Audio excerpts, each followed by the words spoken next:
Good morning, students. Welcome to Learners Academy. Good morning, sir. Good morning, sir. Morning. So the topic for today is exponential and logarithmic functions, as you can clearly see on your screens. ठीक है, जो differentiation में आगे की हमारी journey होगी उसमें exponential and logarithmic functions बड़े काम आएंगे। ठीक है, तो उनका डिफरेंशिएशन भी करना सीखेंगे, इनके क्या डेरिवेटिव्स होते हैं, लेकिन उससे पहले हमको ये सीखना होगा कि ये फंक्शंस एक्चुअली क्या हैं, कैसे ये फंक्शंस बनते हैं। एक्सपोनेंशियल एंड लॉगरिथमिक फंक्शंस क्या मतलब होता है इनका। तो देखो, लॉगरिथमिक बात की कहानी है, पहले exponential. Actually exponential and logarithmic में यूं कह सकता हूँ कि एक दूसरे के उल्टे फंक्शंस होते हैं, एक दूसरे के इनवर्स फंक्शंस होते हैं। तो डायरेक्ट लॉगरिथमिक समझाएंगे तो थोड़ा कम समझ में आएगा, तो पहले हम एक्सपोनेंशियल फंक्शंस की बात करते हैं। ये समझ में आ गया तो फिर ये वो भी समझ में आ जाएगा। ठीक है, तो कुछ एग्जाम्पल से स्टार्ट करता हूँ मैं, है ना। देखो, हमने अभी तक कौन कौन से फंक्शंस पढ़े हैं। अभी तक हमने जैसे पॉलिनोमियल फंक्शंस पढ़े हैं, उनका डिफरेंशिएशन करना भी सीखा है। ठीक है, पॉलिनोमियल फंक्शन, रैशनल फंक्शंस हमने सीखे, समथिंग बाय समथिंग की फॉर्म में जो फंक्शंस होते हैं, इनका हमने डिफरेंशिएशन करना सीखा। ठीक है, उसके बाद हमने ट्रिगोनोमेट्रिक फंक्शंस सीखे। उसके बाद हमने इनवर्स ट्रिगोनोमेट्रिक फंक्शंस सीखे।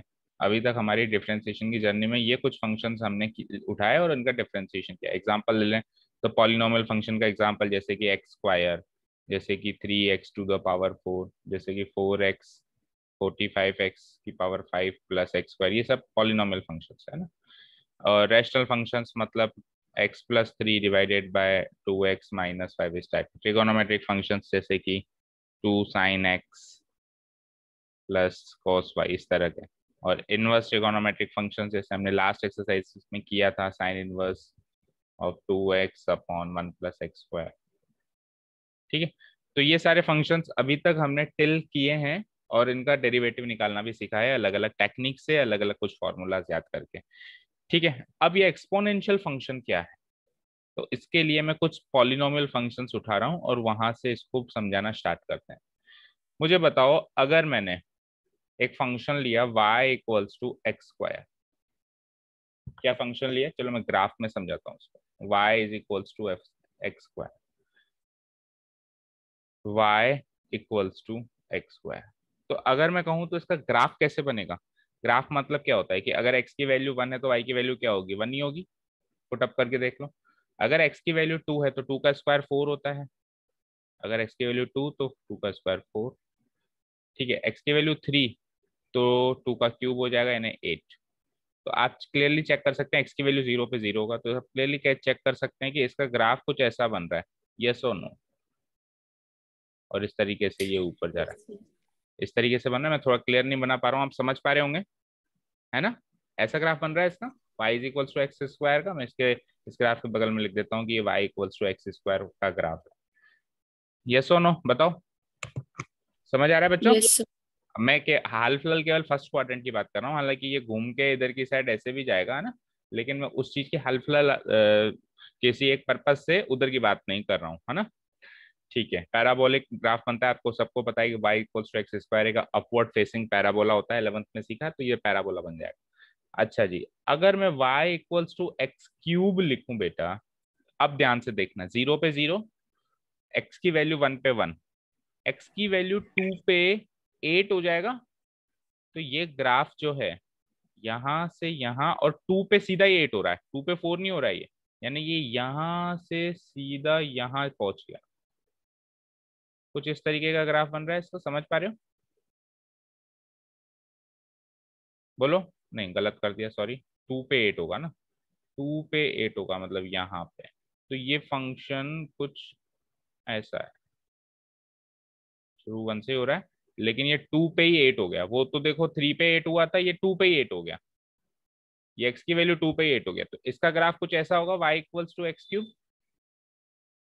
समझ रहे हो बच्चों, बोलो बोलो बोलो, समझ आ रहा है। Yes, sir.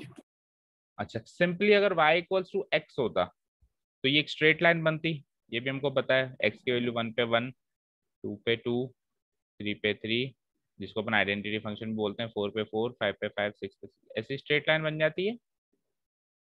ठीक है, ये y is equals to x है एक तरीके से। अब आपने क्या एनालाइज किया कि जैसे, अच्छा x की पावर 4 सोचो एक बार, y इक्वल्स टू एक्स की पावर 4। हालांकि इस ग्राफ में मैं इसको ड्रॉ ही नहीं कर पाऊंगा क्योंकि मेरे पास 11 तक की पॉइंट्स हैं, लेकिन आप खुद सोचो, 0 से स्टार्ट होगा और 1 1 पे तो जाएगा। इस पॉइंट 1 1 पे तो सारे मिल रहे हैं, लेकिन अब ये फंक्शन 2 पे 16 हो चुका है। अब 16 मेरे पास पॉइंट ही नहीं है, कहीं मान लो यहाँ पर है ये पॉइंट, तो ये 1 से सीधा उस 16 पे जाके मिलेगा। ठीक है, तो आपने क्या एनालाइज किया, ये y is equals to x की पावर 4। आपने क्या एनालाइज किया कि जब जैसे जैसे x की वैल्यू बढ़ती जा रही है, जैसे 1 से 2 हुई, 2 से 3 हुई, 3 से 4 हुई, तो ये जो ग्राफ्स हैं वो और ज्यादा स्टीप होते जा रहे हैं, स्टीप होते जा रहे हैं। They are becoming steeper and steeper. Steep होने का मतलब होता है खड़े होते जा रहे हैं, या y एक्सिस की तरफ उनका झुकाव होता जा रहा है। ये चीज आपने चेक करी, समझ में आया? They are becoming steeper and steeper. जैसे जैसे एक्स की वैल्यू बढ़ती जा रही है तो ये क्या होते जा रहे हैं, स्टीप होते जा रहे हैं। ये चीज समझ में आई बच्चों? ठीक है, बोलो। Yes, sir. ठीक है, अब कुछ वैल्यू वाइज भी थोड़ा सा एनालिसिस करते हैं। वैल्यू वाइज एनालिसिस का मतलब देखो, यहाँ पे एक्स की वैल्यू 1 थी तो वाई की वैल्यू भी 1 थी।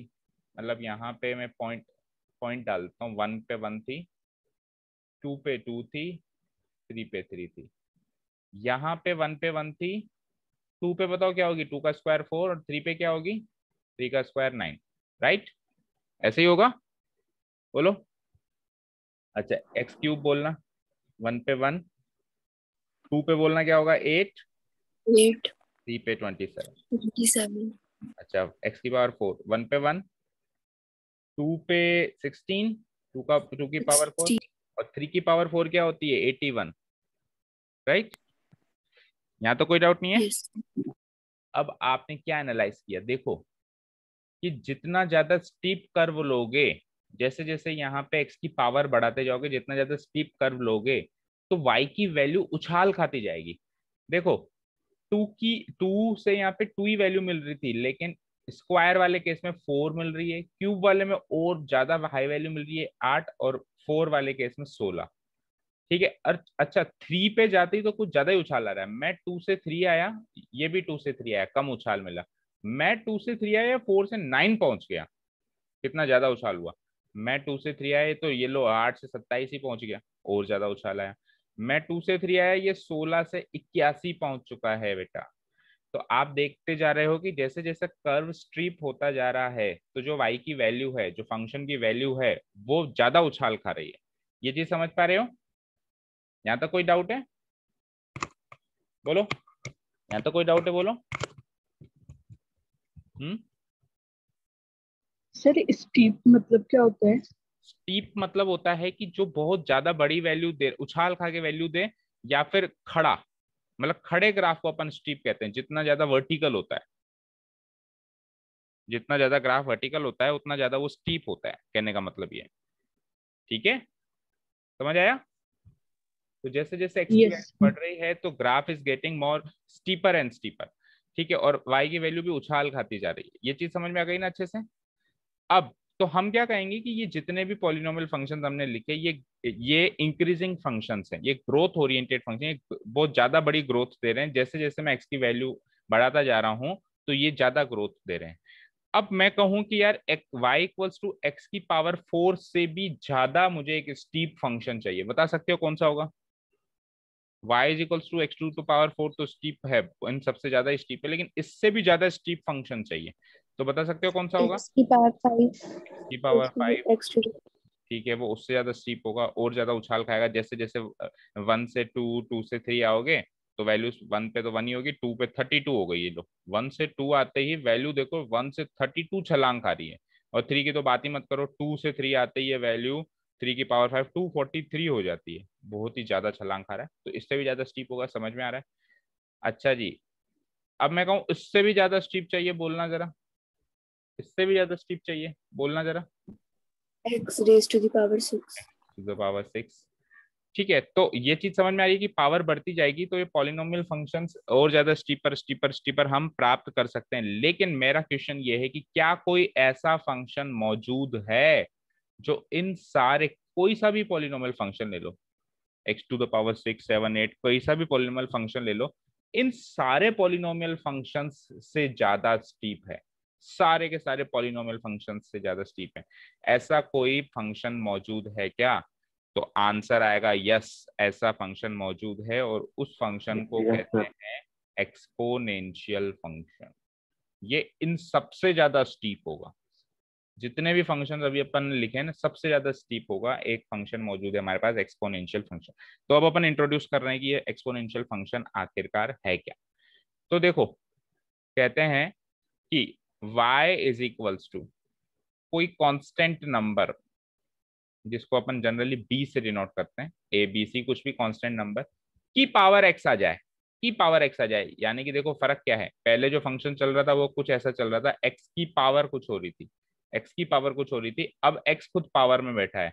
इस फंक्शन को कहते हैं एक्सपोनेंशियल फंक्शन, और इस टाइप के फंक्शन को कहते हैं पॉलिनोमियल फंक्शन। ये तो अभी अभी हमने देखा ही सही, x⁻2 x⁻3 x⁻, ये सारे पॉलिनोमियल फंक्शन थे। लेकिन एक ऐसा फंक्शन जिसके अंदर x खुद, जो इनपुट है, जो डोमेन है, जो हमको मशीन में डालना है और वैल्यू निकालनी है, वो खुद पावर में बैठ जाए, उसको हम क्या कहते हैं? Exponential function. तो इंट्रोड्यूस मैंने कर दिया है, बताओ समझ में आ गया फंक्शन कौन सा है एक्सपोनेंशियल फंक्शन?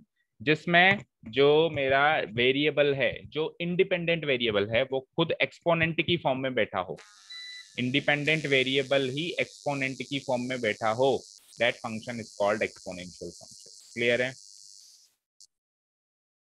क्लियर है क्या यहाँ तक? अब ये एक्सपोनेंशियल फंक्शन इन सारे पॉलिनोमियल फंक्शंस जितने भी लिख लो आप, y = x³ लिख लो, चाहे चाहे से x⁴ लिख लो, इन सबसे ज्यादा स्टीप है। अभी मैं ग्राफ बना के भी बता दूंगा, इन सबसे ज्यादा स्टीप फंक्शन होगा ये।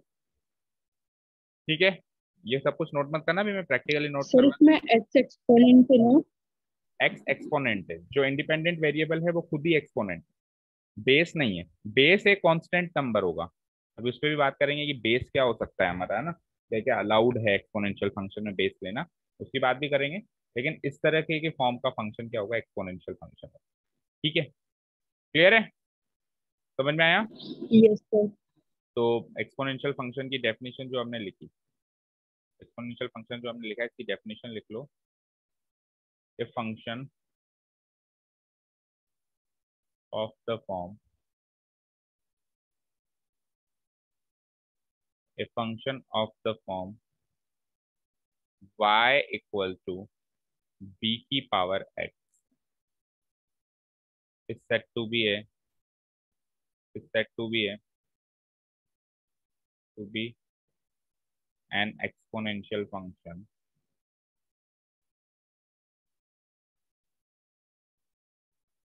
is said to be an exponential function। बिल्कुल सिंपल भाषा में लिखवाने की कोशिश कर रहा हूँ, बाकी बुक में और भी डेफिनेशंस हैं। इफ, अच्छा, इसको भी एक्सपोनेंशियल फंक्शन कब कहेंगे? जब कुछ हमारी वैल्यूज यहाँ पे सेटिस्फाई हो रही हैं। कौन कौन सी वैल्यू सेटिस्फाई हो रही हैं? सबसे पहली वैल्यू कि हमारा जो ये बेस है, जिसको मैंने बी लिखा है, मैंने जानबूझ के इसको बी लिखा है, कई जगह इसको ए भी लिखते हैं ना, पर वो मैं इसलिए बी लिख रहा हूँ ताकि बी से बेस, B4 बेस, ये क्लियर हो जाए। तो भाई ये बेस है, कांस्टेंट नंबर है ना, ये बेस आपका, सबसे पहली चीज, ये बेस आपका ग्रेटर देन 1 आना चाहिए। ये कंपलसरी है यहाँ पे इस फंक्शन के को डिफाइन करने के लिए। बेस क्या होना चाहिए बेटा? क्या होना चाहिए? ग्रेटर देन 1 आना चाहिए। वन। ठीक है, ग्रेटर देन 1 आना चाहिए। अच्छा, जो x है, जो x है वो कोई भी वैल्यू हो सकती है, x belongs to any real number, x कोई भी रियल नंबर हो सकता है। अब मैं बात करता हूँ y क्या होगा, अब मैं बात करता हूँ y क्या होगा।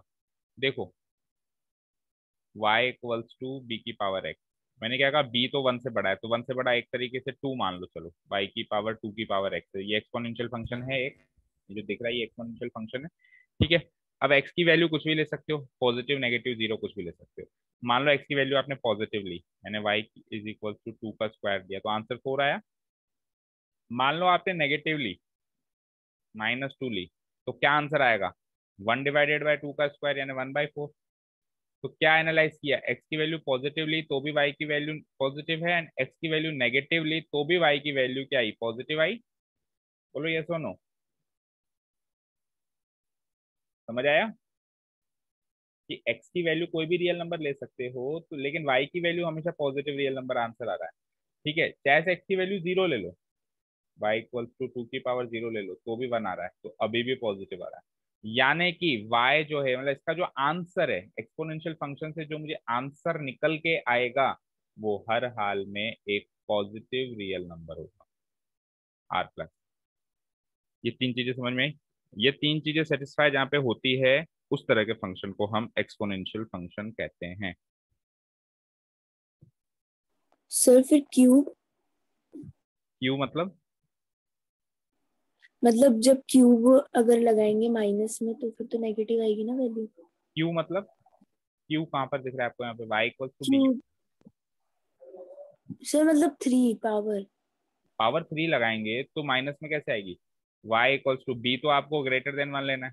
ग्रेटर देन 1 मान लो मैंने 2 ले लिया, 1.5 1.6 जैसे भी ले सकते हो। अब आप पावर 3 लगाओ तो 8 आ रही है ना, माइनस में कहाँ आ रही है सर बताओ। -3 माइनस। -3 लगा लो, ये लो 2 की पावर -3 को मैं 1/2 की पावर 3 लगा सकता हूँ, तो 1/8 अभी भी पॉजिटिव वैल्यू आ रही है। y can not be negative in any case, आप चेक कर लो, चाहे हो सकता है क्या नेगेटिव बताओ, चाहे से x कुछ भी ले लो आप। ठीक है यस सर, सॉरी सर। है ना। तो एक्सपोनेंशियल फंक्शन क्या है वो समझ में आया, इस टाइप का फंक्शन जहां पे बेस एक कांस्टेंट नंबर हो और वो कांस्टेंट 1 से बड़ा होना चाहिए हर हाल में। एक्स कोई भी ले लो, वहां से वाई कुछ भी आएगा लेकिन हमेशा पॉजिटिव रियल नंबर निकल के आएगा। एक्स तो कोई भी रियल नंबर ले लो लेकिन वाई एक पॉजिटिव रियल नंबर निकल के आएगा हमेशा। इस टाइप का फंक्शन क्या होता है, एक्सपोनेंशियल फंक्शन होता है। और ये फंक्शन सारे जितने भी पॉलिनोमियल फंक्शन है उन सबसे ज्यादा स्टीप होता है। उसका ग्राफ अभी मैं बना के बताया नहीं हूँ, अब बताने वाला हूँ, तो एक बार लिख लो। The exponential function, the exponential function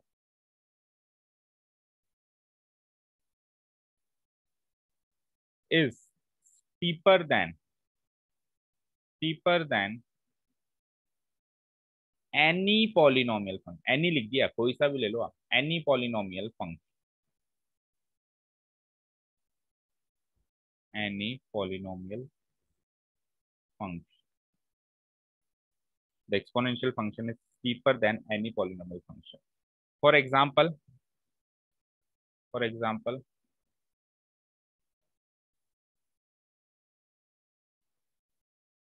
एक एग्जांपल ले लेते हैं हम।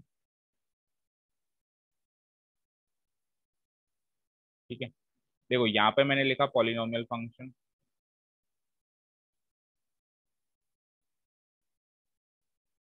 ठीक है, और यहाँ पे मैं लिख रहा हूँ एक्सपोनेंशियल फंक्शन। अब देखना वैल्यू इसमें ज्यादा उछाल खा रही है या उसमें ज्यादा। वैसे तो कोई भी एग्जांपल ले सकते हो लेकिन एक में वैल्यू समझ में आ जाए इसलिए मैं एक छोटा सा एग्जांपल ले रहा हूँ। मान लो पॉलिनोमियल फंक्शन लिखा मैंने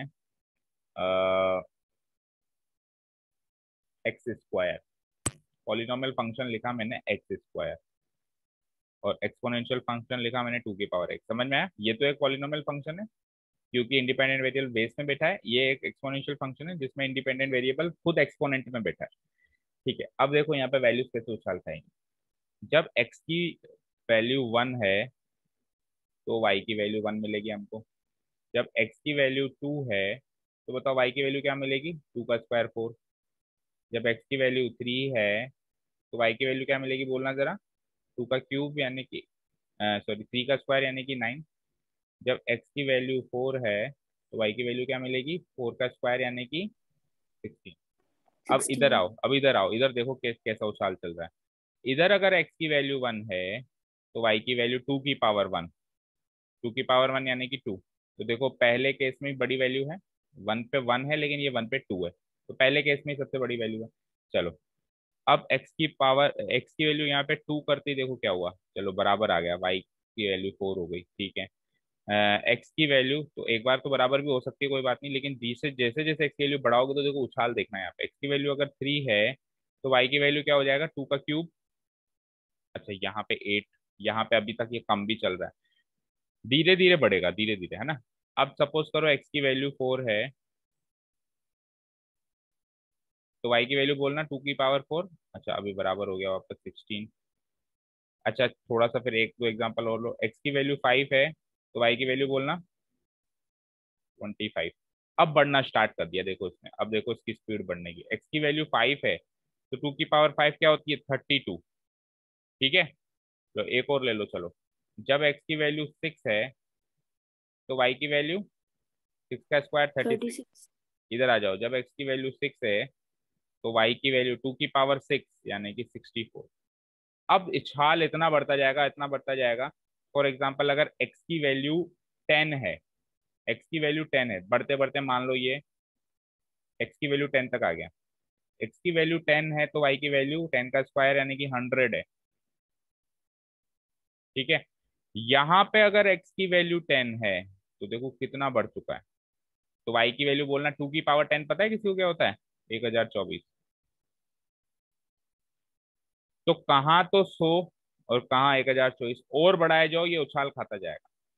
तो ये चीज क्लियर हो गई कि एक्स स्क्वायर से ज्यादा स्टीपर है 2 की पावर x।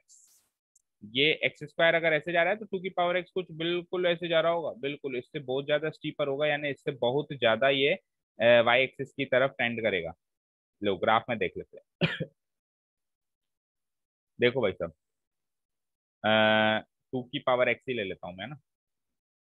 2 की पावर x है, तो x की वैल्यू 0 है, क्योंकि x की वैल्यू तो कुछ भी ले सकते हो ना आप। x की वैल्यू 0 है, तो y की वैल्यू क्या हो जाएगी बोलना। x की वैल्यू 0 है, तो y की वैल्यू क्या हो जाएगी, 2 की पावर 0 यानी 1, यानी 0,1, यानी ये वाला पॉइंट।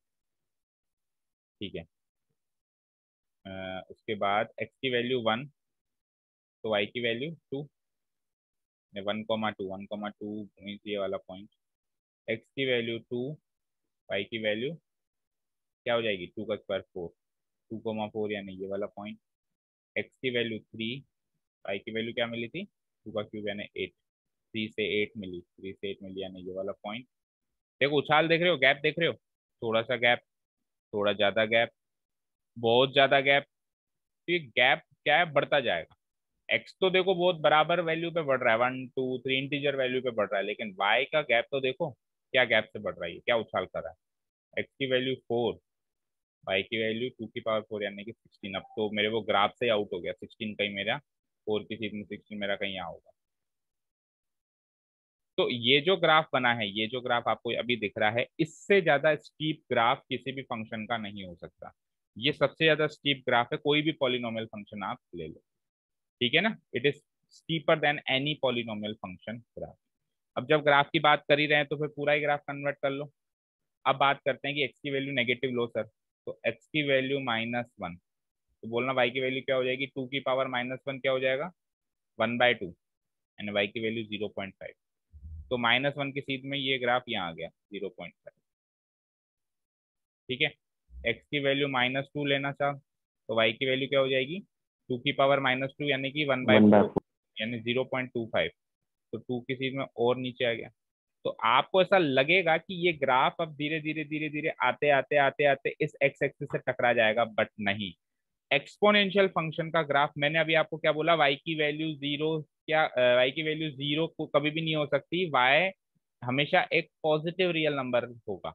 अभी अभी मैंने आपको बताया। तो ये ग्राफ जो है y इक्वल्स टू 0 की तरफ टेंड कर सकता है, पर ये कभी भी इससे मिल नहीं सकता। ये एक पॉइंट पे आके, बिल्कुल बारीक की पॉइंट पे आके ये इससे पैरेलल भी हो जाएगा एक्स एक्सिस से, लेकिन ये कभी भी इसको टच नहीं कर सकता।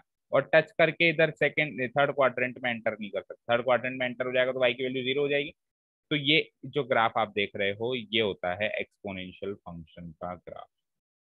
ये इंक्रीजिंग ग्राफ होता है, जैसे जैसे एक्स की वैल्यू बढ़ती जाती है, वाई की वैल्यू उछाल करके बहुत ज्यादा हायर वैल्यूज पे चलती जाती है ना। और जैसे जैसे एक्स की वैल्यू कम होती जाती है, तो ये वाई की वैल्यू 0 की तरफ बढ़ती है, लेकिन ये कभी 0 नहीं बन पाएगी, ये हमेशा पॉजिटिव रियल नंबर ही होगा। ये चीज समझ में आई सबको। हम्म, बोलिए, समझ में आ गई क्या। तो फिर कुछ और एनालिसिस इसका करें, बताएं। ये चीज समझ में आ गई तो ठीक है, नहीं तो फिर कुछ और एनालिसिस हम सर स्टार्ट। मतलब हाँ, सर जो फंक्शन एक्सपोनेंशियल होगा उसमें मतलब y की वैल्यू बढ़ती ही जाएगी बढ़ती जाएगी। एक अगर छोटी एक्स की वैल्यू वैल्यू से। बढ़ाएंगे, एक्स की वैल्यू बढ़ाएंगे, वाई की वैल्यू बहुत ज्यादा बढ़ती जाएगी। थोड़े से गैप में ही वाई की वैल्यू बहुत ज्यादा बढ़ती जाएगी, इसलिए वो सबसे ज्यादा स्टीप ग्राफ कहा गया है उसको। ठीक है। और ये सर ऐसे जो और एक्सपोनेंशियल फंक्शन में बेस की वैल्यू बढ़ाएंगे तो और स्टीपर होता जाएगा ना? बिल्कुल होता जाएगा, बेस की वैल्यू बढ़ाएंगे तो और होगा ही होगा, लेकिन अभी तो अपन चलो एक ही एक्सपोनेंशियल फंक्शन की बात करें, टू की पावर एक्स की ही, है ना। टू की पावर एक्स का कंपैरिजन एक्स स्क्वायर से कर रहा हूँ। अभी मैं एक्सपोनेंशियल का कंपैरिजन पॉलिनोमियल फंक्शन से कर रहा हूँ, तो उससे ये प्रूव हुआ है कि पॉलिनोमियल से ज्यादा स्टीप है।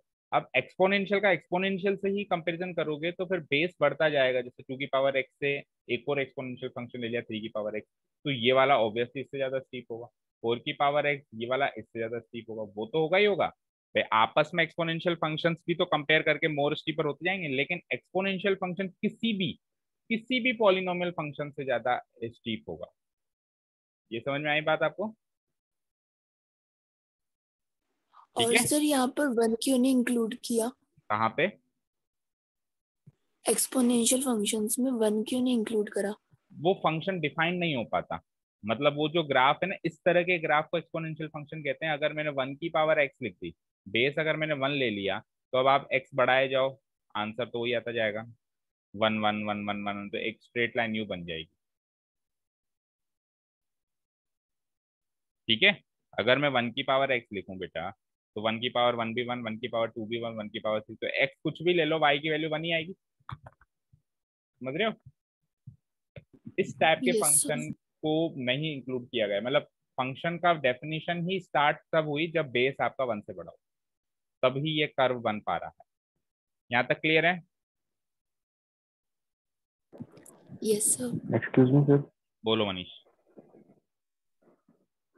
Sir exponential function sir graph को स्टीप करने के लिए है सर, इनका और कोई यूज नहीं है? नहीं है ना, बहुत बड़ा यूज है। अभी अपन आगे चल रहे हैं, अभी तो डिफाइन किया है मैंने कि है क्या।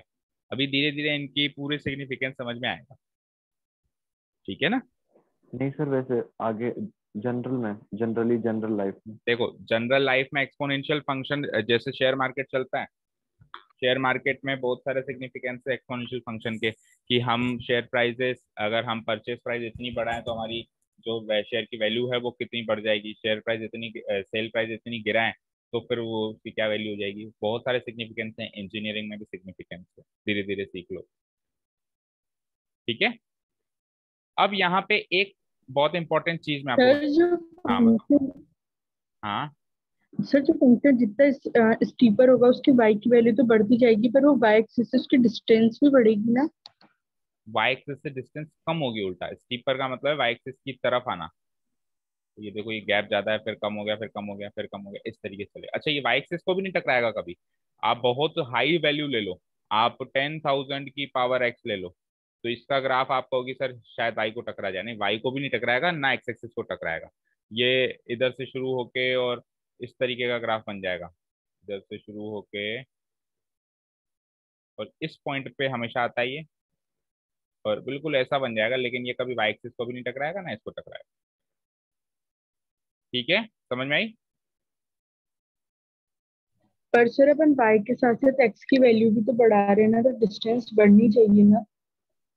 वाई के साथ साथ अपन एक्स की वैल्यू बढ़ा रहे हैं, तो बेटा ग्राफ ऊपर पहुंच रहा है, रॉकेट स्पीड में वो ऊपर पहुंच रहा है। वन पे वन है, टू पे वो 10,000 पहुंच गया। सोचो जरा, वन पे तो ग्राफ वन है, और टू पे, मतलब वन पे तो ग्राफ जीरो है, सॉरी, वन पे तो ग्राफ जीरो रहेगा हमेशा। एक्सपोनेंशियल फंक्शन की एक खास बात है, अभी मैं बताने वाला था वही, कि एक्सपोनेंशियल फंक्शन कोई सा भी लो, वो इस पॉइंट से जरूर गुजरेगा, इस पॉइंट से जरूर गुजरेगा, क्योंकि y इक्वल्स टू बी की पावर x है। अब आप यहाँ पे b कुछ भी ले लो, x कुछ भी ले लो, b ऑब्वियसली वन से बड़ा लेना है, और x कुछ भी ले लो। ठीक है। ये वाला जो फंक्शन है वो 0,1 वाले ग्राफ से जरूर, मतलब जीरो, x की वैल्यू जीरो लो, सॉरी, x की वैल्यू जीरो लो। जैसे कि y is equals to two की पावर जीरो ले लो, y is equals to three की पावर जीरो ले लो, y is equals to four की पावर जीरो ले लो, y is equals to five की पावर जीरो ले लो, y इज इक्वल्स टू 10,000 की पावर जीरो ले लो। सबकी वैल्यू वन ही आएगी। बोलो, आएगी नहीं आएगी? आएगी ना, किसी की भी पावर यस 0 सर। तो 1 आएगी। तो यानी कि 0 लेने से तो 1 ही आंसर मिलेगा। x की वैल्यू 0 अगर आप ले लोगे तो y की वैल्यू हमेशा 1 ही मिलेगी। तो 0,1 तो इसके ग्राफ में हमेशा आएगा, कोई सा भी एक्सपोनेंशियल फंक्शन है। तो जैसे मान लो 0 पे 1 आई और 1 पे मान लो रॉकेट स्पीड में कुछ यहाँ पहुंच गई, 2 की जगह वो रॉकेट स्पीड में कुछ ज्यादा ही ऊपर पहुंच गई, ठीक है ना, यहाँ पहुंच गई।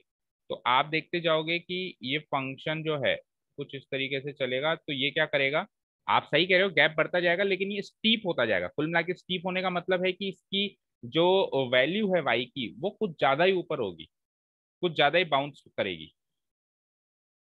ठीक है भाई, एक्स की वैल्यू आप बढ़ाओगे तो वाई का गैप बढ़ता जाएगा, वो बात ठीक है। वो आप एक फंक्शन के कंपैरिजन में कह रहे हो, लेकिन मैं ये कह रहा हूं कि मान लो एक्सपोनेंशियल फंक्शन और पॉलिनोमियल फंक्शन का कंपैरिजन करूं, 2 की पावर x एंड x का स्क्वायर, तो ये वाला जो फंक्शन है ये ज्यादा करीब होगा वाई एक्सिस के बजाय के इसके।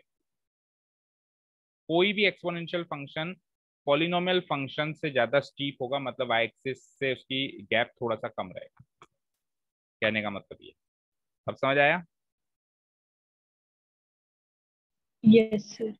सर एक बार वो 0 और 1 कोऑर्डिनेट वाला रिपीट कर दो, हमारी आवाज चली गई थी। देखो मुझे बताओ, एक एक्सपोनेंशियल फंक्शन ले रहा हूँ मैं, y is equals to, base मेरे को 1 से बड़ा लेना है साहब, है ना, तो मैं 2 की पावर 0 ले लेता हूँ। क्या आंसर आएगा बताना जरा। 2 की पावर 0 यानी कि 1। 1। y इज इक्वल्स टू, मैं बेस 3 ले लेता हूँ तो भी 1, बेस 4 ले लेता हूँ तो भी 1। क्या एनालाइज किया आपने, x की वैल्यू 0 रखते ही y की वैल्यू हमेशा 1 आएगी, आएगी नहीं आएगी? Yes sir. तो किसी भी टाइप का एक्सपोनेंशियल फंक्शन हो, 0,1 उसके ग्राफ में हमेशा दिखाई देगा, बताओ यस और यस नो। सर। तो 0,1 यही तो होता है। तो यानी कि इसका ग्राफ हमेशा यहाँ से गुजरेगा। मान लो एक फंक्शन है यूं,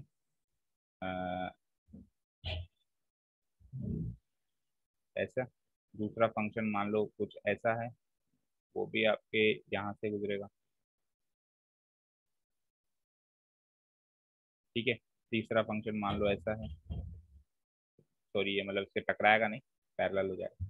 तो कोई भी एक्सपोनेंशियल फंक्शन ग्राफ है, कोई भी एक्सपोनेंशियल फंक्शन ग्राफ है, वो 0,1 से जरूर गुजरेगा। और कितना ज्यादा इधर आता जाएगा, मान लो ये तो हो गया मेरा y इज इक्वल्स टू, ऐसे मान लो, एग्जैक्ट कैलकुलेशन नहीं बता रहा हूँ मैं, ऐसे मान लो ये 2 की पावर x है, ये 3 की पावर x है, ये 4 की पावर x है। तो जैसे जैसे बेस बढ़ाते जाओगे तो फंक्शन स्टीपर स्टीपर स्टीपर होता जाएगा, लेकिन कुछ भी हो जाए ये इस पॉइंट से जरूर पास होगा। बेस 1 तो ले नहीं सकते, मिनिमम 1 से बड़ा लेना पड़ेगा आपको, तो मैंने 2 ले लिया, एक इंटीग्रल वैल्यू ले ली समझने के लिए। 2 की पावर 0, 3 की पावर 0, 4 की पावर 0, 5 की पावर 0, ऐसे ऐसे जैसे जैसे अपन करते जाएंगे तो ये वाई एक्सिस की तरफ बढ़ता जाएगा। ठीक है, समझ आया?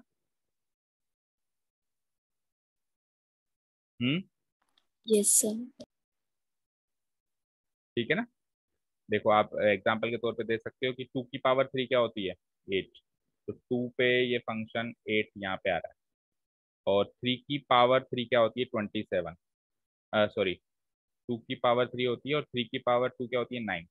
तो ये फंक्शन यहाँ पे आ रहा है, ठीक है। यानी कि 2 की पावर x वाला फंक्शन तो यहीं पहुंचेगा, लेकिन 3 की पावर x वाला फंक्शन उसी 2 वैल्यू पे यहाँ पहुंच चुका होगा, ठीक है। तो 3 की पावर x वाला मतलब ज्यादा स्टीपर होगा x इसके बजाय के 2 की पावर x, और सिमिलरली फिर 4 की पावर x उससे ज्यादा स्टीपर होगा, 5 की पावर x उससे ज्यादा स्टीपर होगा, ठीक है। तो होपफुली आप समझ गए होंगे। अब इसके कुछ एनालिटिकल पॉइंट्स लिख लेते हैं हम, भाई इससे हमने क्या क्या कैप्चर किया। तो हमने ये लाइन लिखी कि कोई भी एक्सपोनेंशियल फंक्शन क्या होता है, स्टीपर होता है किसी भी पॉलिनोमियल फंक्शन से, ठीक है।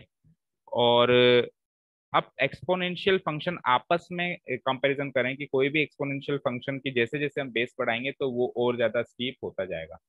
तो सेकंड एनालिटिकल पॉइंट लिखिए, also also when we increase, when we increase, ऐसे लिखिए, the any exponential function, any exponential function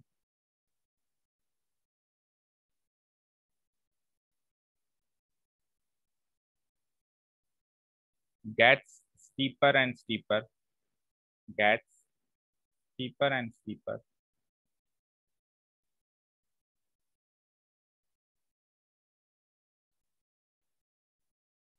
As we increase its base. As we increase its base. Meeting leave करके वापस आओ।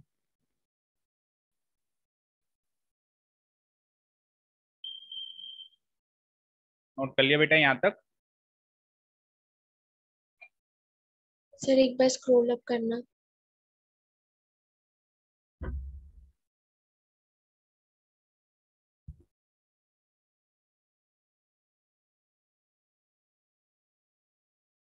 ठीक है,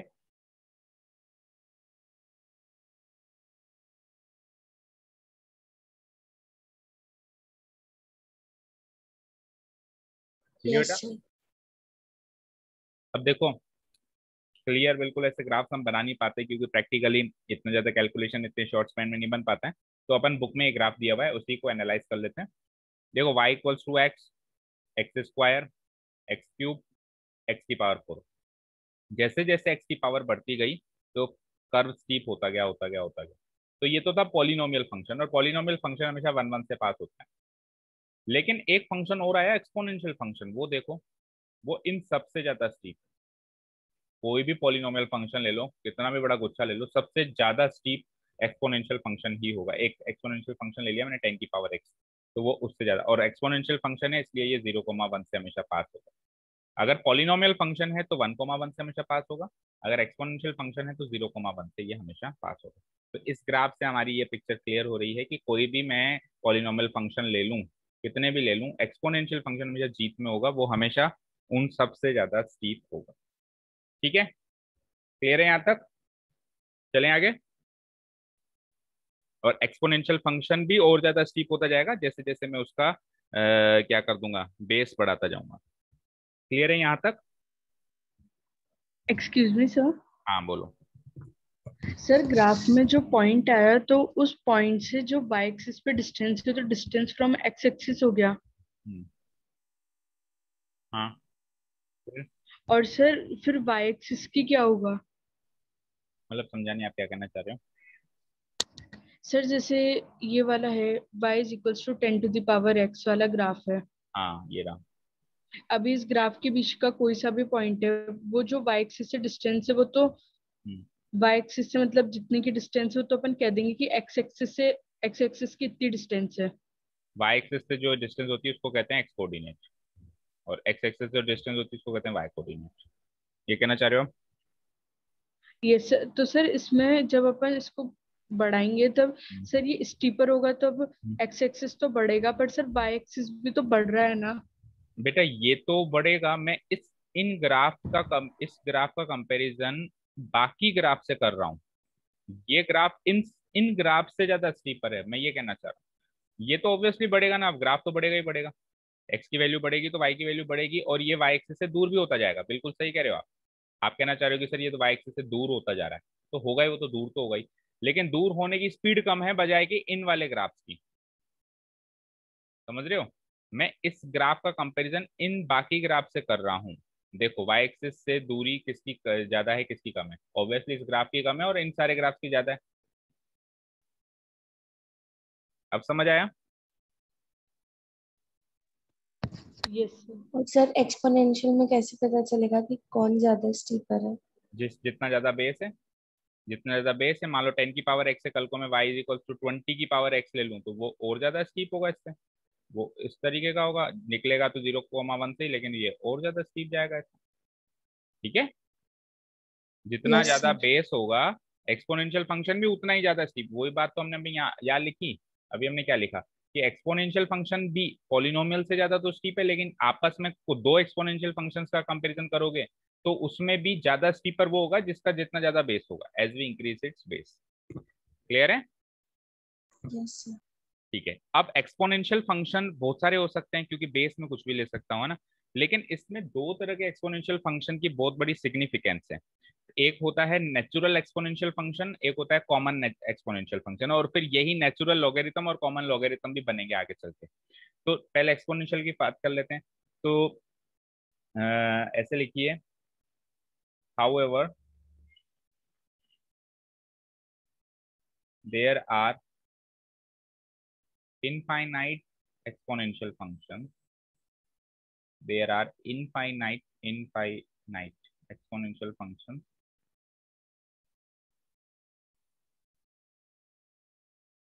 मैं इस टॉपिक में आपको बुकिश लैंग्वेज कम से कम लिखवाने की कोशिश कर रहा हूँ। मेन मुद्दा है कि आपको चीज समझ में आ जाए ना। There infinite exponential functions but two exponential functions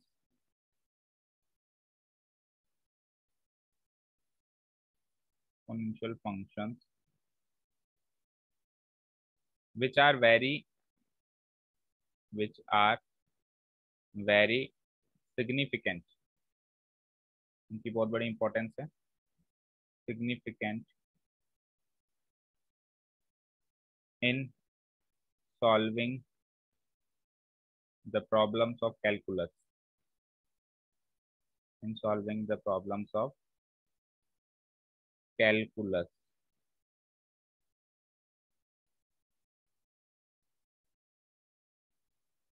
are तो दो तरह के ये एक्सपोनेंशियल फंक्शंस जो बहुत ही सिग्निफिकेंट है। एक तो है बेटा common exponential function, common exponential function. Common exponential function वो फंक्शन होता है, कॉमन एक्सपोनेंशियल फंक्शन वो फंक्शन होता है जिसका जो बेस है y इक्वल्स टू, जिसका बेस हमेशा 10 रहता है, 10 की पावर x। जैसे कि अभी आपको ग्राफ में दिख रहा था बुक में एनसीईआरटी में, तो वो कॉमन एक्सपोनेंशियल फंक्शन था। बेस क्या होगा इसका? हमेशा 10, 10 की power x। That is b की वैल्यू यहाँ पे क्या हो जाती है, जो बेस है उसकी वैल्यू क्या हो जाती है, 10 हो जाती है। तो ये तो होता है कॉमन एक्सपोनेंशियल फंक्शन। मतलब कोई भी कहेगी कॉमन एक्सपोनेंशियल फंक्शन क्या होगा, जब बेस 10 हो जाए तो उसको हम कहेंगे कॉमन एक्सपोनेंशियल फंक्शन। क्लियर है यहाँ तक?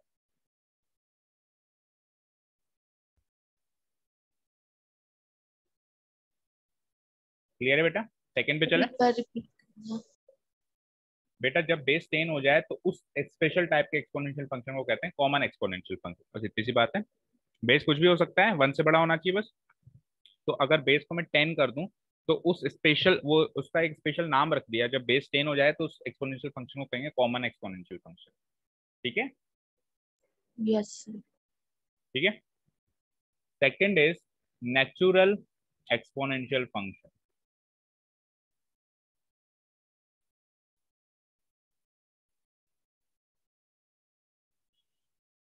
नेचुरल एक्सपोनेंशियल फंक्शन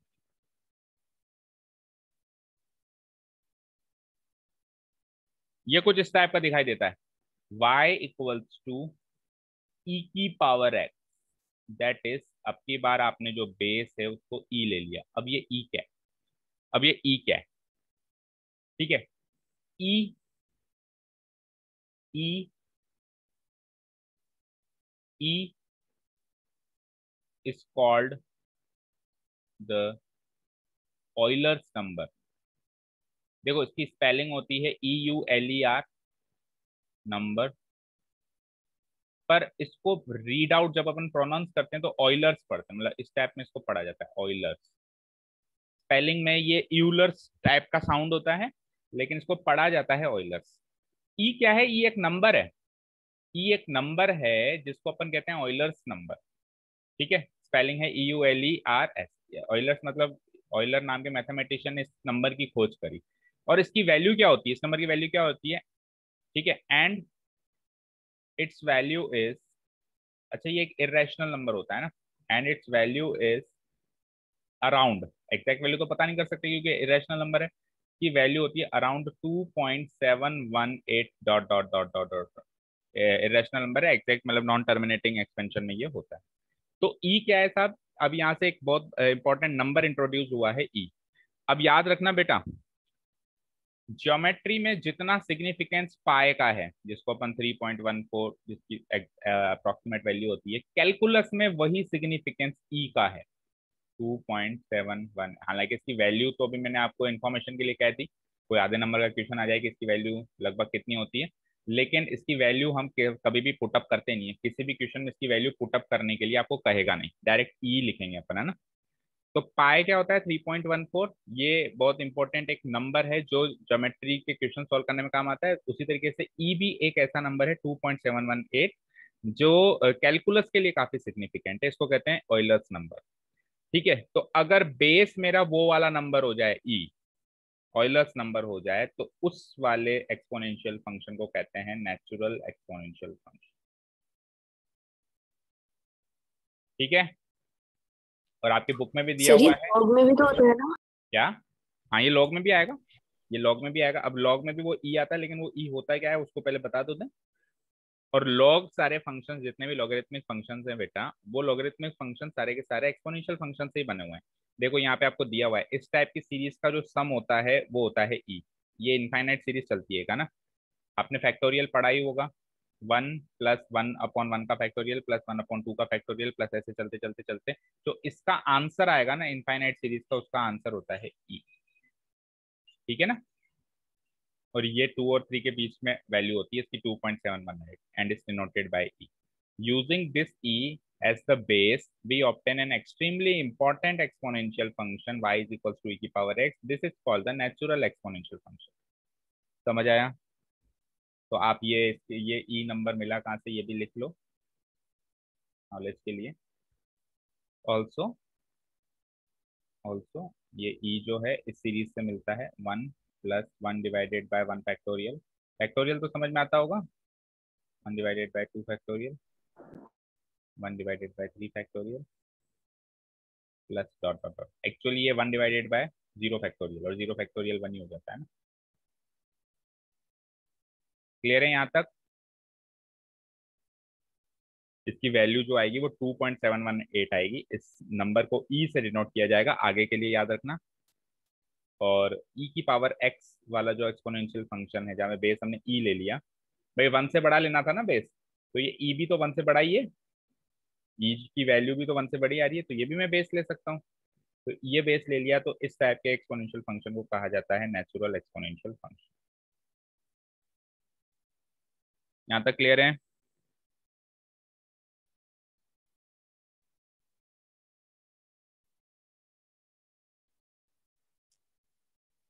बोलो बच्चे, यहाँ तक क्लियर है?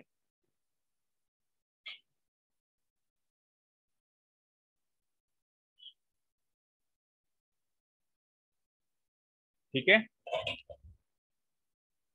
यस। ठीक है। अब कुछ important points related to exponential function. एक बार इसकी बुक की डेफिनेशन भी लिख लो, है ना। डेफिनेशन ऑफ, और फिर कुछ इंपॉर्टेंट पॉइंट। डेफिनेशन ऑफ, भाई जो अभी हमने लिखा है वो तो सादा भाषा में लिखा है समझाने के लिए। जो आपकी रजिस्टर्ड डेफिनेशन है एनसीईआरटी के अकॉर्डिंग, जिसमें डोमेन और रेंज ये सब कुछ बताया गया है, उस हिसाब से जो डेफिनेशन होगी, अभी तो जो हमने लिखी है वो इस तरह से हमने लिख दिया था, चलो ठीक है, लेकिन जो रजिस्टर्ड डेफिनेशन है वो भी लिख लो। तो डेफिनेशन ऑफ एक्सपोनेंशियल फंक्शन,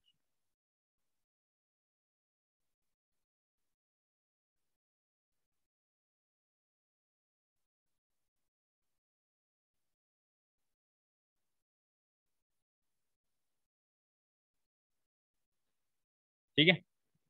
तो डेफिनेशन ऑफ एक्सपोनेंशियल फंक्शन में कैसे बुक में लिखा हुआ है कि, देखो बुक में पढ़ लेते हैं इसका डोमेन और रेंज क्या है। अभी अभी हमने देखा कि a function F,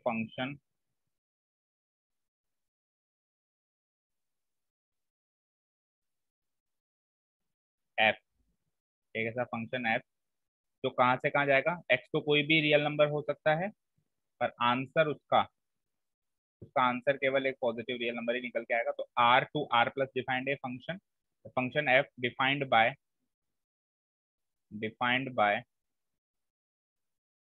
y equals to F X equals to B की power X, where where b की वैल्यू ग्रेटर देन 1 हो। ये रजिस्टर्ड डेफिनेशन है एनसीईआरटी की। Defined by y is equals to fx equals to b की power x where b is greater than 1 is called an exponential function। कोई भी पूछे exponential function का डोमेन क्या है, बताओ साहब डोमेन क्या आया? एनी रियल नंबर, क्योंकि x तो कोई भी रियल नंबर ले सकते हो ना। डोमेन का मतलब होता है वैल्यूज ऑफ x, और रेंज क्या है मतलब y की वैल्यू क्या आएगी, इसका आंसर क्या आएगा? हमेशा positive real number, positive real number है ना। It's called an exponential function. ठीक है, अब कुछ रिजल्ट्स या कुछ इंपॉर्टेंट पॉइंट्स या important results related to exponential. Important points डाल दो related to. Excuse me sir. हाँ बेटा बोलो। सर अगर x की वैल्यू 0 हो जाए हाँ तो फंक्शन की वैल्यू 1 हो जाएगी। हाँ, तो 1 भी तो पॉजिटिव रियल नंबर है। मैंने क्या कहा, पॉजिटिव रियल नंबर निकल के आएगा आंसर। बताओ कहाँ दिक्कत है? तो मैं कह ओके रहा हूँ सर। हमेशा सच हो रहा है नहीं हो रहा है, बताओ। y की वैल्यू यानी जो रेंज है वो हमेशा पॉजिटिव रियल नंबर निकल के आएगी नहीं आएगी? इवन ये कभी जीरो भी नहीं हो सकती, जीरो से भी बड़ी रहेगी, हमेशा पॉजिटिव ही होगी। ठीक है, important points related to exponential function.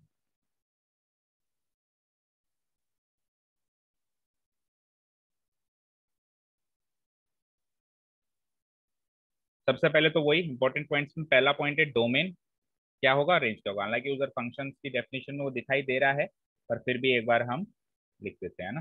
पहला इंपॉर्टेंट पॉइंट है डोमेन।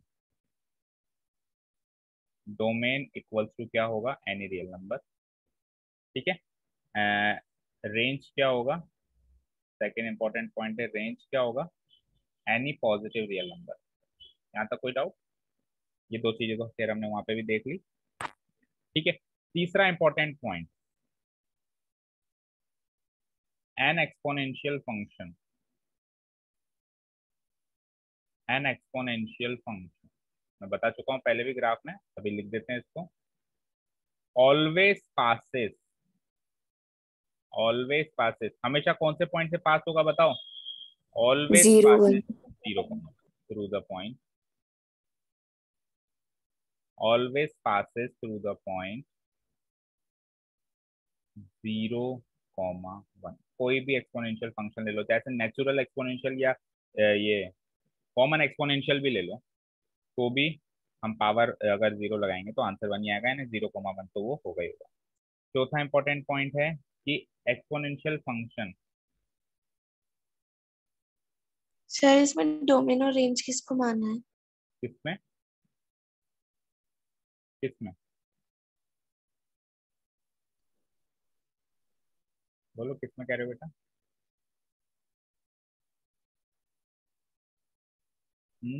सर ये domain is equals to R और रेंज आती है। Domain values of x. Domain क्या होती है? Values of x. एक्स की वैल्यूज क्या क्या ले सकता हूँ मैं उस फंक्शन में? Y is equals to d की पावर एक्स में मैं एक्स की वैल्यू क्या क्या ले सकता हूँ? कोई भी रियल नंबर ले सकता हूँ। रेंज मतलब ये वाई की वैल्यू, उससे आंसर क्या आएगा? तो वो हमेशा वैल्यूज ऑफ वाई, एक तरीके से वैल्यूज ऑफ वाई वो क्या होगी, हमेशा एक पॉजिटिव रियल नंबर होगी। ठीक है, एक्सक्यूज मी सर। हाँ सर जैसे बी जो है वो हमेशा 1 से बड़ा होना चाहिए, बिल्कुल, वो तो उसकी तो सर डेफिनेशन। बी कांस्टेंट भी क्यों लिया? ई कुछ और भी तो ले सकते थे। तो बेटा फिर वो फंक्शन डिफाइन नहीं होता ना, फंक्शन की डेफिनेशन में बी हमको 1 से बड़ा लेना है। अब आप उसको मत ये मत सोचो कि बी को 1 से बड़ा क्यों दिया, उसकी डेफिनेशन में ही है वो।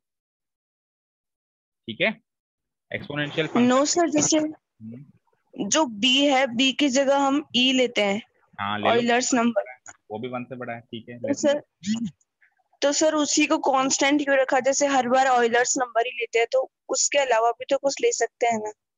ले सकते हो ना बेटा। y इक्वल्स टू 1 से बड़ा नंबर 2 की power x, y is equals to 2 से बड़ा नंबर 3 की पावर x, इवन ये वाला y is equals to e की power x, even common exponential function 10 की। ये सारे के सारे एक्सपोनेंशियल फंक्शंस हैं, ये सारे के सारे एक्सपोनेंशियल फंक्शन है। बस इस वाले का अलग नाम रख दिया कॉमन एक्सपोनेंशियल फंक्शन, इस वाले का अलग नाम रख दिया नेचुरल एक्सपोनेंशियल फंक्शन। ठीक है, अलग से नाम रख दिया। बाकी और सारे भी, ये भी एक्सपोनेंशियल फंक्शन है, लेकिन इनका कोई स्पेसिफिक नाम नहीं है, ये केवल सिंपली एक्सपोनेंशियल फंक्शन है। ये सारे के सारे 1,0 से लाया करेंगे, चाहे से कॉमन हो, चाहे से नेचुरल हो, या एनी अदर एक्सपोनेंशियल फंक्शन। ठीक है, any other doubt? Okay sir. ठीक है ना, ओके। और ये सारे के सारे कांस्टेंट ही तो हैं, देखो 2 भी कांस्टेंट नंबर है, 3 भी कांस्टेंट, ई की वैल्यू जो मैंने रखी, हालांकि रेशनल नंबर है लेकिन है तो कांस्टेंट, 10 भी कांस्टेंट है। तो एक कांस्टेंट बेस लेना होता है, कोई भी बेस ले लो, लेकिन 1 से बड़ा लेना होता है।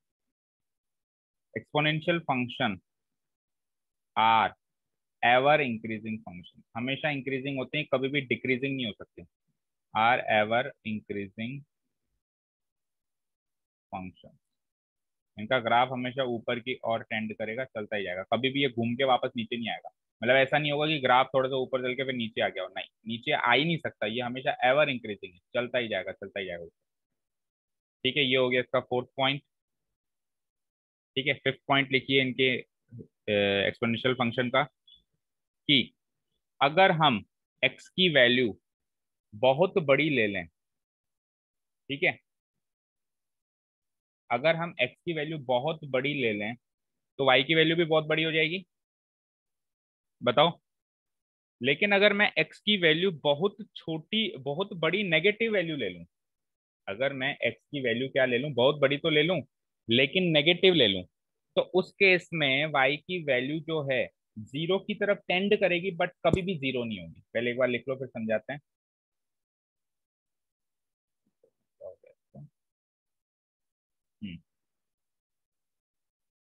For very large, for very large negative values of x,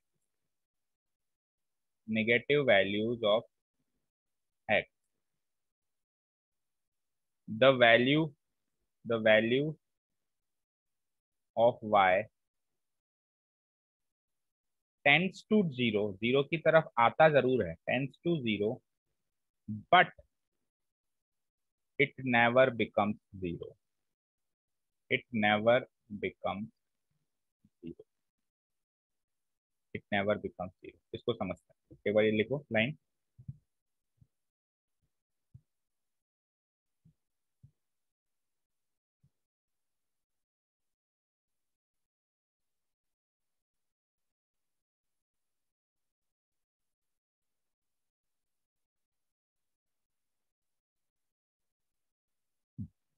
लिख लिया बेटा?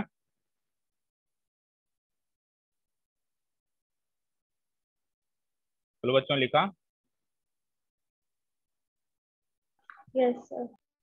देखो ग्राफ पे आ जाओ एक बार फिर से। अगर मैंने एक वैल्यू ले ली, y इज इक्वल्स टू कुछ भी ले लो, चलो 10 की पावर x ही ले लो, कॉमन एक्सपोनेंशियल फंक्शन ले लो। x की बहुत बड़ी वैल्यू लो लेकिन नेगेटिव लो, फॉर एग्जांपल मैंने ले लिया y की पावर 10 की पावर -10,000, है ना, x की वैल्यू लार्ज नेगेटिव वैल्यू ले ली, तो इसका आंसर क्या आएगा बताओ?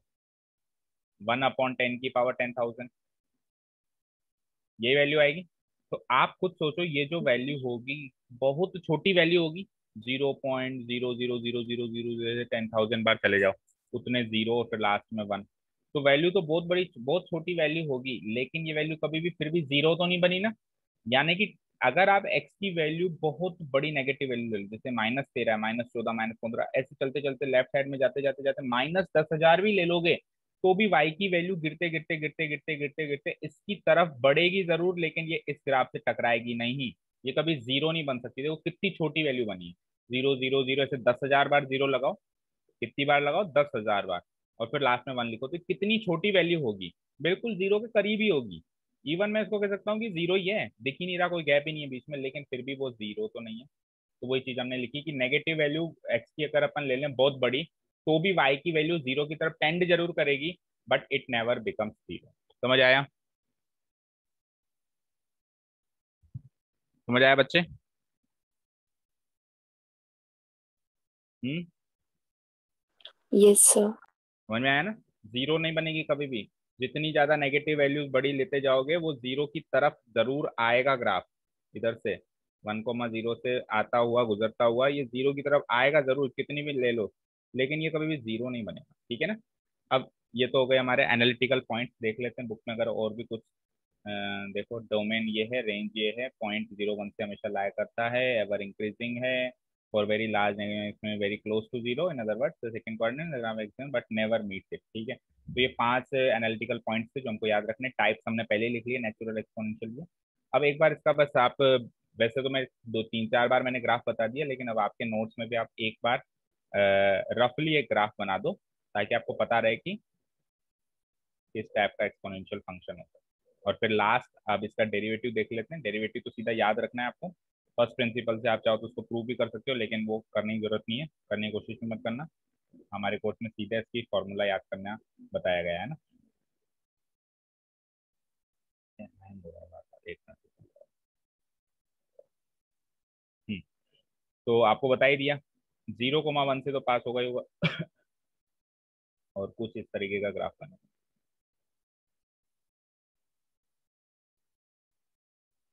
ये पॉइंट क्या है, 0,1 तो पास होगा ही होगा। ये क्या है, y इज इक्वल्स टू कोई बेस b की पावर x का ग्राफ। लिख लो, ये बन गया आपका ग्राफ।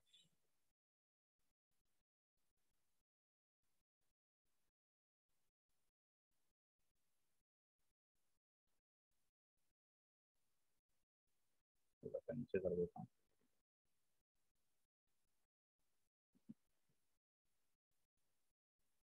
तो थोड़ा मैं नीचे लिख देता हूँ ना, ऊपर वो लाइन में टकरा रहा है, y इक्वल्स टू b की पावर x। ठीक है बेटा, बना लिया, रफ ग्राफ बना लो एक।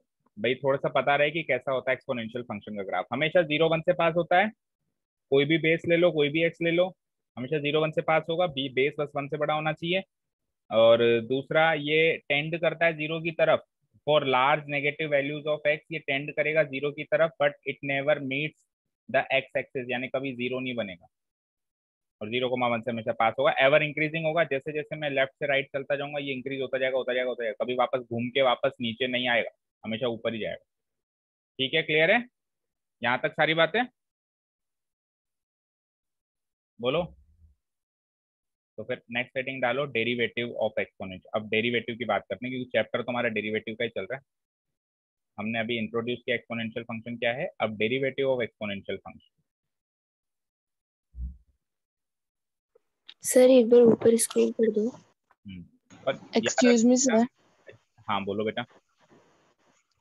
सर जैसे जब x की वैल्यू हम बढ़ाते जाएंगे नेगेटिव की साइड, तो जो y की वैल्यू है वो 0 को टेंड करेगी, यानी कि जो 0.0,1 है वो और नीचे नीचे आता जाएगा, मतलब यही ना?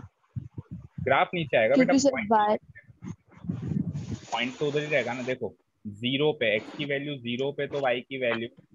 मुझे एक चीज बताओ, मैंने एक फंक्शन लिखा y इज इक्वल टू 10 की पावर x।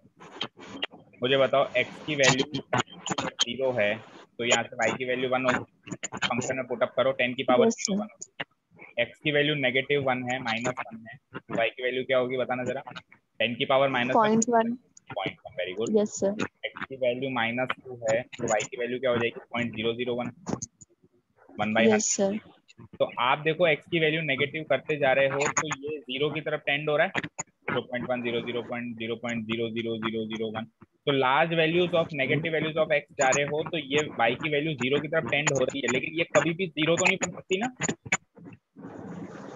हाँ सर, लेकिन ग्राफ में ये चीज कहाँ दिख रही है? ये ग्राफ में है ना बेटा, सपोज करो ये -1 है, ये -2 है, ये -3 है, तो जैसे यस जैसे मैं सर। लेफ्ट साइड जा रहा हूँ तो ग्राफ नीचे आ रहा है ना, लेकिन यस सर। हाँ। इससे टकरा नहीं रहा है। ये कभी भी इससे टकरा नहीं रहा है, ये इसके पैरेलल हो जाएगा, बहुत नजदीक हो जाएगा, लेकिन इससे टकराएगा। ठीक है, यस सर। इवन अगर आप यस सर। अब ऐसे करते करते करते -10,000 तक चले गए, तो वो बिल्कुल ही उस जगह पे वो ग्राफ बिल्कुल ही इसके बराबर में सीध में ही होगा, कहीं इधर होगा, लेकिन फिर भी ये जीरो तो नहीं होगा। ठीक है, समझ आई? Yes sir. ठीक है, तो नेक्स्ट सेटिंग डालो, डेरिवेटिव ऑफ एक्सपोनेंशियल फंक्शन। तो एक्सपोनेंशियल फंक्शन का डेरिवेटिव होता है, याद रखना बेटा। पहले तो किसी भी एक्सपोनेंशियल फंक्शन का डेरिवेटिव ले लेते हैं। Let y equals to b की power x be an exponential function. be an exponential function, mike off करो प्लीज, देन जो y डैश होगा, जिसको या तो फिर आप d by D x of b की पावर x भी लिख सकते हो। अच्छा सुनो, जब अपन डेरिवेटिव की बात करते हैं ना बेटा, तो अपन b ना लिख के इसको a लिखते हैं ना, समझ जाना, वो ज्यादा कंफ्यूज मत होना प्लीज, है ना भाई। वो b की जगह हमने a लिख दिया क्योंकि वो फॉर्मूला याद हमने वैसे किया था। आपको याद हो तो मैंने जब डेरिवेटिव्स के फॉर्मूले लिखवाए थे तो वहां पे मैंने एक a बाई a की पावर x का एक फॉर्मूला लिखवाया था, याद है? Yes sir. तो वही बात है, अगर मैं अभी b की पावर x की तरह उसको लिखवाने लगूंगा तो आप कहोगे कि उधर तो a की पावर x है, इधर तो आप कंफ्यूज होगे, a और b अलग अलग है क्या? वही सेम ही नंबर है, बस वहां अभी मैंने जब समझाया था एक्सपोनेंशियल फंक्शन तब मैंने b लिख दिया, वो इसलिए ताकि b फॉर बेस वो समझ में आता है, ठीक है। अब ये प्रैक्टिकल ये नंबर कुछ भी हो सकता है, ग्रेटर देन 1 होना चाहिए, बस वो चीज है ना। तो मैं अब b की जगह a लिख रहा हूँ। तो D by D x of A की पावर x जो होता है, आपको उस टाइम फॉर्मूले में भी लिखवाया था, मैंने कहा था याद भी करना है, याद हो गया क्या? कितनों को याद हुआ बताओ? ए की power x into log a to the base की, ए लिखवाया था, याद करो, बोलो, ए लिखवाया था। अब अभी आपको लॉगरिथम फंक्शंस क्या होते हैं पता नहीं, पर एक बार चलो वो टॉपिक चल रहा है तो नोट्स तो बनाना ही है, तो लिख लो। अभी ये ज्यादा मत समझो भाई ये क्या होता है, पर यह है कि इसको रट तो लो कि ए की पावर एक्स का डेरिवेटिव ये होता है, ए की power x as it is आ जाता है और साथ में log a to the base e होता है, और ई यहाँ पे वही ऑयलर्स नंबर, लिख लिया? ठीक है,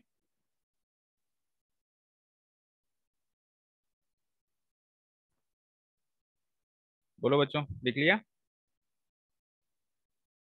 यस सर। यस तो इस हिसाब से फटाफट से मुझे, ये तो कोई भी एक्सपोनेंशियल फंक्शन का डेरिवेटिव इस तरीके से निकाल सकते हो, लेकिन फटाफट से मुझे कॉमन एक्सपोनेंशियल फंक्शन और दूसरा नेचुरल एक्सपोनेंशियल फंक्शन का डेरिवेटिव निकाल के बताओ इसी हिसाब से, यानी 10 की पावर एक्स और ई की पावर एक्स, उसका अगर मैं डेरिवेटिव निकालूं, देखो कैसे निकलेगा।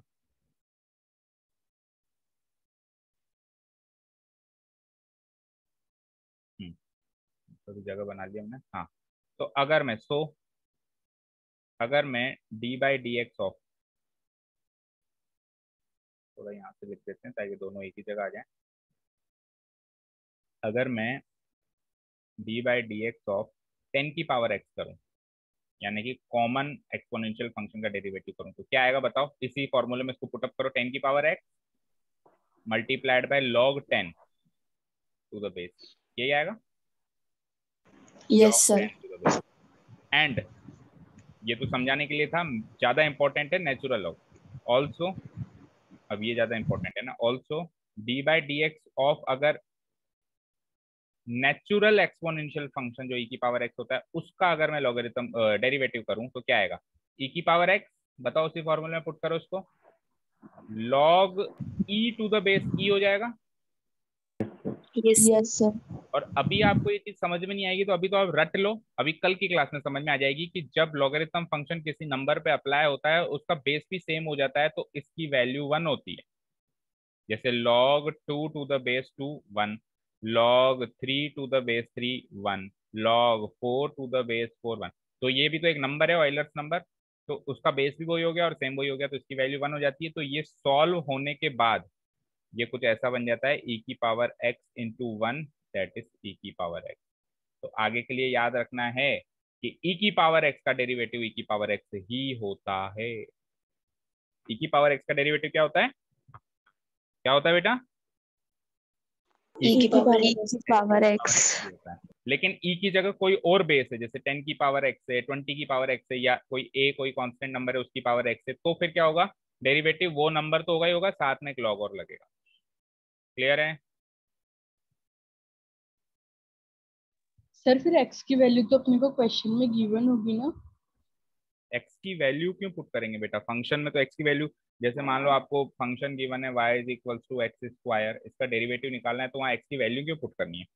आपको तो डेरिवेटिव निकालना है ना, x की फॉर्म में ही निकालना है। ये एक फंक्शन ऑफ x है, इसका डेरिवेटिव भी एक फंक्शन ऑफ x निकल के आएगा, ठीक है। हाँ, derivative at some particular point पूछ ले कि x इक्वल्स टू 3 पे इसका डेरिवेटिव क्या होगा, तब आपको x की वैल्यू 3 पुटअप करनी है। जनरली अपन जब डेरिवेटिव्स निकालते हैं तो वहाँ पे एक्स की वैल्यू से हम थोड़ा ना कंसर्न होते हैं, हमको तो एक फंक्शन ऑफ एक्स बनाना है डेरिवेटिव। ठीक है। Yes sir. तो अब मुझे बताओ, आपने डेरिवेटिव चेन रूल से बनाना सीख ही लिया है, तो ऐसे ही कॉमन क्वेश्चन पूछ रहा हूँ आपसे। मुझे बताओ y इज इक्वल्स टू 27 की पावर x, बताना डेरिवेटिव क्या होगा। देखें कितना सीखा। बोलो। 27x log e27। 27 की पावर x तो एज इट इज आ जाएगा into log 27 to the base e, log 27 to the base e। Fine. ठीक है, एक और y is equals to e की पावर x, इसका तो आपने बता ही दिया था। e की पावर 2x का बताओ चलो। y is equals to e की पावर 2x, इसका बताना जरा डेरिवेटिव। e2x। एक तो ये का यही, लेकिन अब 2x का भी करना पड़ेगा, चेन रूल। तो 2x का क्या होगा 2, तो आंसर हो जाएगा 2e to the power 2x। समझ में आया क्या। सर फिर इसका लॉग लॉग तो e की पावर x में लगता ही नहीं है ना, नेचुरल में कहाँ लगता था लॉग, सर। कट जाता था, 1 बन जाता था ना। Okay sir. देखो 2x को t मानो, 2x को t मानो तो ये y is equals to e की पावर t हो गया। अब e की पावर t का डेरिवेटिव e की पावर t होगा, इनटू अब t का भी डेरिवेटिव करना है, तो t की वैल्यू क्या थी 2x, तो ये हो जाएगा 2 यानी 2e की पावर t यानी 2e की पावर 2x। समझ आया भाई, जब बेस e होता है तो लॉग कहाँ लगता है, कट जाता है ना, ये तो सीखा भी अभी हमने। जब बेस e के यस अलावा सर। कुछ और होता है तब लॉग लगता है, और लॉग क्या होता है वो हम कल सीख ही जाएंगे। यहाँ तक क्लियर है। चलो एक लास्ट, फिर हम खत्म करते हैं आज की क्लास। एक्सपोनेंशियल फंक्शंस क्लियर हो गया, आज हमारा, हम कल लॉगरिथमिक फंक्शंस की तरफ चलेंगे। एक लास्ट और बता दो, e की पावर -3x करना है इसका डेरिवेटिव। भाई थोड़ा फील तो मिले, डेरिवेटिव चैप्टर चल रहा है तो थोड़ा सा। e की पावर -3 हाँ आगे इंटू -3। -3x का भी तो डेरिवेटिव करोगे आप, -3 e की पावर -3x हो जाएगा। ठीक है आंसर। अच्छा जी, ये करना जरा, e की पावर x स्क्वायर, e की पावर x स्क्वायर, e की power x² into 2x। x square into 2x। X square का डेरिवेटिव 2x होता है, तो इसको सिंप्लीफाइड फॉर्म में लिखेंगे तो 2x मल्टीप्लाइड बाई e की power x square, this is our answer. तो समझ में आया। ठीक है बच्चों, समझ आया। जवाब दीजिए। Yes sir. Exponential function clear है क्या होता है, यस सर। बनाना क्या होता है बताओ, क्या होता है। जब वेरिएबल पावर में हो तो वो एक्सपोनेंशियल फंक्शन। इंडिपेंडेंट वेरिएबल, ये भी याद रखो, इंडिपेंडेंट वेरिएबल पावर में हो ना, एक्स इंडिपेंडेंट वेरिएबल होती है वो पावर में हो, और नीचे कोई भी कांस्टेंट बेस हो, और बेस किससे बड़ा होना चाहिए, 1 से। 1 से बड़ा होना चाहिए। एक्सपोनेंशियल फंक्शन में डोमेन क्या होती है, मतलब एक्स की क्या क्या वैल्यूज ले सकते हैं। All real all real numbers. Number, चाहे से नेगेटिव ले लो, चाहे से 0 ले लो, चाहे से पॉजिटिव ले लो। लेकिन इसमें रेंज क्या होती है, मतलब वाई जो निकल के आएगा वो क्या निकल के आएगा, positive real numbers. Any positive real number. अच्छा, एक्सपोनेंशियल फंक्शन हमेशा इंक्रीजिंग फंक्शंस होते हैं, कभी भी ये डिक्रीजिंग नहीं होते हैं। ठीक है, अभी यस सर। नेक्स्ट चैप्टर में हमारा कोर्स चैप्टर आने वाला है, टॉपिक आने वाला है इंक्रीजिंग एंड डिक्रीजिंग फंक्शंस। तो उसमें भी अभी मैं बता रहा हूँ, फिर वापस रिपीट होगी कि एक्सपोनेंशियल फंक्शंस हमेशा इंक्रीजिंग फंक्शंस होते हैं। ठीक है, एक ये बात हो गई। अच्छा, ये एक्सपोनेंशियल फंक्शन कभी भी 0 को टेंड करेगा, लेकिन 0 नहीं बनेगा क्योंकि y की वैल्यू हमेशा पॉजिटिव रियल नंबर रहेगी। ठीक है। अच्छा, डेरिवेटिव की बात करो, तो डेरिवेटिव ऑफ एक्सपोनेंशियल फंक्शन क्या होता है, वो का वही फंक्शन होता है, बस जो बेस होता है उसका लॉगरिथमिक फंक्शन और मल्टीप्लाई हो जाता है ना, वो का वही होता है। जैसे y is equals to a की पावर x है, तो डेरिवेटिव वो का वही होगा, लेकिन इनटू क्या हो जाएगा, log a, बेस का log हो जाता है। और जब यहाँ पे देखो, अगर मैं कुछ भी बेस नहीं लिखता हूँ ना, तो अंडरस्टूड होता है बेस ही।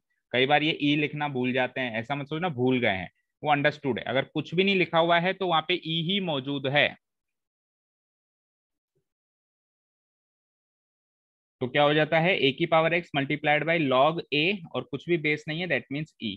तो डेरिवेटिव ये होता है। तो अगर y equals to natural exponential function है तो उसका डेरिवेटिव होगा वही हो जाता है नो चेंज, क्योंकि log e टू द बेस e 1 बन जाता है। तो ये सारी चीजें हमने आज सीखी। कल हम लॉगरिथमिक फंक्शंस की तरफ बढ़ेंगे। एक चीज हमेशा याद रखना, एक्सपोनेंशियल फंक्शन और लॉगरिथमिक फंक्शन एक दूसरे की मिरर इमेजेस हैं। मिरर इमेजेस मतलब एक दूसरे के इनवर्स फंक्शन। लॉगरिथमिक फंक्शंस एक दूसरे की मिरर इमेजेस हैं। तो ये फंक्शंस आज समझ में आ गए अच्छे से, इसी से बने हैं लॉगरिथमिक फंक्शंस। तो ये फंक्शंस भी कल अच्छे से समझ में आ जाएंगे। तो कल की क्लास में हम लॉगरिथमिक फंक्शंस को पहले इंट्रोड्यूस करेंगे, डिफाइन करेंगे, और फिर जैसे इसका आज डेरिवेटिव निकालना सीखा लास्ट के 5 मिनट में, वैसे जाते जाते इसका भी कल हम डेरिवेटिव निकालना सीखेंगे। सब कुछ देखेंगे, इसका लॉगरिथमिक फंक्शन क्या होता है, इसका ग्राफ कैसे बनता है, कितना स्टीपर बनता है नहीं बनता है, इंक्रीजिंग ग्राफ है कि डिक्रीजिंग ग्राफ है, डोमेन क्या है, रेंज क्या है, वो सब देखेंगे पहले। और फिर लास्ट में जैसे आज जाते जाते डेरिवेटिव सीखा एक्सपोनेंशियल का, कल इसका डेरिवेटिव भी सीखेंगे। और परसों से हम एक्सरसाइज करना स्टार्ट कर देंगे हमारी 5.4। So that is all for today. You can leave now. Thank you so much for listening to us. Have a nice day. Excuse me sir, हाँ बोलो बेटा। सर मिसलेनियस से क्वेरी थी। मिसलेनियस से क्वेरी थी, तो बेटा कल के क्लास में देखते हैं। आ जाना, थोड़ा सा ज़्यादा टाइम हो गया, क्लास 9 वाले भी आ गए हैं। Okay sir. कल आप या तो आते ही पहले क्वेरी बता देना मुझे, और फिर हम आगे बढ़ेंगे, ठीक है? Okay sir. चलिए, तो thank you so much for listening to us. Have a nice day, keep learning, bye bye. और क्लास 9 एक बार फिर कर लो आप।